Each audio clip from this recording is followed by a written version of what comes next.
But I want you to realize a terrifying fact that this dude was more afraid of the police than he was of drowning.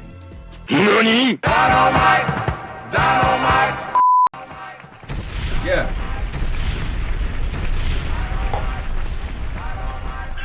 All right. Hey, everybody.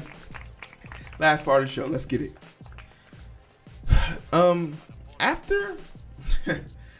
After the shooting that happened in Parkland, there was a very interesting moment where there was a resource officer on site who ran and hid when the shooter started opening fire. And they sued that officer for, not protecting the kids. And he won. And when I say he won, the officer won by the federal judge ruling that it's not his job to do that. And then you think back to 2005 when there was a Supreme Court case that stated police aren't obligated to put their life on the line to save or protect or serve people. They're there to enforce the law, protect property, and forcibly take taxes from you. They are there to enforce violence on you if you do not follow the law or try to oppose the rich. Period. They will enforce the law. I want you to think about during the summer, during George Floyd protest of 2020, how many videos did we see? How many videos of officers geared up from head to toe, shoving people to the ground, beating people, throwing them, arresting them, driving their cars through crowds? How many of those officers did we see acting big and tough only to find out that if someone pulls a gun, they could run away? And I always bring this up. Misha Xavier Johnson was the blueprint response to a militarized police force in Dallas. After they killed a black man in Dallas and they had a BLM protest, and these officers who just killed this man wanted to then line up and protest with the protesters, and Misha wasn't going for it, and he slaughtered 9 of those people. And while some people call him a monster, I look at him and say, yo, he served this country for 5 years, 2 years, went over there and killed everyone that he was supposed to, came here and found out they still killing him. It's the sort of the shell shock realization, like working as a World War II veteran and being treated better in France and overseas than you were over here in the United States. And then when it was time to come back, people were like, no, I'm not. Why would I go back? It's something to think about. I don't shy away from the fact that, that dude had a way with it. But I'm not oblivious to this fact. I know if I have a personal issue that I can't rely, there's certain things I'm just not calling the cops for. Mental health illness. If you ever catch me mental health, I'd rather you knock me the fuck out than an officer kill me. Someone burglarized my house, not calling the cops. I'll call my insurance company in the morning and get a report and all that shit in the morning when the sun's out, because all they hear is burglar at the house. They see a black person sitting out front. They shoot me. Period. There's no reason. I got a gun in my house. I'm good. I remember when the police came to my house asking questions about a vehicle that was parked outside of my house. Is that your vehicle, sir? I don't know. Run the tags and then run the address to see where the tags take you. I'm not here to help you do your job. And they're like, you don't have to be difficult, sir. Hey, shut the fuck. I closed the door on his face. That's another thing. Don't open yourself up to being in front of an officer face to face. There's so many things we go on, but that's not what we're here to talk about. What we're actually here to talk about is more proof that calling the police is not going to benefit you. So we have this story, right? We go to cops probed after video shows response to Arizona man drowning death. Let's hear about it, shall we? Three Tempe officers standing right here on this walkway has now been seen around the country and the world.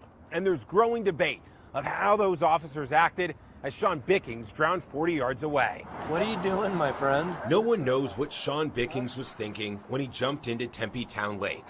What are you doing? I gotta go for a swim. Right, I'm free to go, right? You can't swim in the lake, man. But swimming is a civil violation, not criminal. So officers didn't stop him. That morning, the 34-year-old experiencing homelessness hadn't committed a crime. He did have some minor drug warrants, though. The subject that 5'11" was running was jumped in the lake and was trying to swim away. Bickings swam 40 yards out. Minutes later, he started struggling, then calling for help. You could have somebody that looks like they're a strong swimmer, they're doing well, and all of a sudden, it hits, and it hits fast. Lon Bartel is a former Peoria police officer. Do officers have an obligation to jump in after somebody in distress? No, they don't. We run into an understanding that's been established by the Supreme Court that law enforcement does not have a duty to protect. There's also risk associated with trying to rescue someone who's drowning. They will climb on top of you, do everything they can to keep their head above water. That can be very dangerous, but it's also the case that there's usually a bunch of other things that you can do. You can look for some object. The Maine Tempe Police Union said Monday their officers don't have water rescue training or equipment to help. But Clark Neely, an attorney with the DC think tank Cato Institute, wonders about another question. If it had been a fellow police officer about to drown, how likely do you think it is that these three couldn't have thought of anything to do in order to assist without exposing themselves to risk? Tempe didn't release the full body camera video, citing its sensitive nature. But just before he goes under, Bickings yells, "I can't touch. Oh God, please help me, help me." And there's something nerve-wracking about that because they do pose a great question there at the end. If it was another officer, would they have jumped in? Would they have made more of a sense of an urgency? Also, like, we once again, this is I'm laughing because it's hard not to laugh at this because it's like it's so painfully obvious that every piece of equipment that an officer has is designed to keep them safe.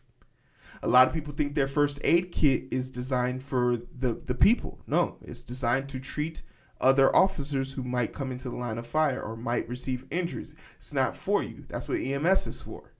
So every single piece of equipment that an officer has in their vehicle, it's kind of mind-boggling that the officer's vehicle doesn't come with a flotation device, a life jacket, or something, because it's not something that is a reasonable risk that most officers would take. But this is further proof because Tempe, Arizona, where this happened, 40% of their over 40% of their annual budget goes into policing. And it's crazy because police there are bad at their job. But I want to further express that it's not really about police not caring. It's like police, what's their job? They don't care. Any officer in that situation could, if that was their kid out there or somebody, like if it was one of their family members, as we learned at Uvalde, they would have ran into that building, saved their kid, and left the other kids. The expectation in that video, when I see this video, when I hear this video, is that they would jump into the lake. If there were 4 kids there and one of them was there, and one of their kids were there, they would jump into the lake, save their one kid, and leave the other 3 to drown. That's the expectation I have when I see police. So believe me, when there's no shock when I see the same exact police department video, and it's by the same ABC 7, literally days apart, a week apart. Dog, police in Phoenix rescue Labrador who got stuck in canal amid heat. Or channel, canal. The dog reportedly jumped into the water to cool off, but couldn't figure out a way out. They got poles and some more shit. They figured it out with this dog.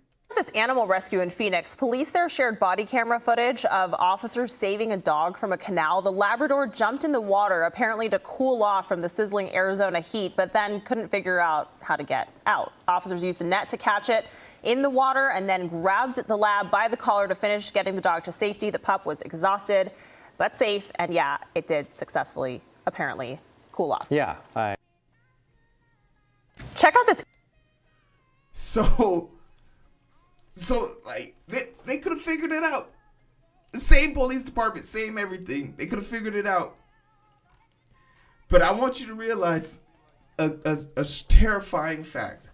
That this dude was more afraid of the police than he was of drowning.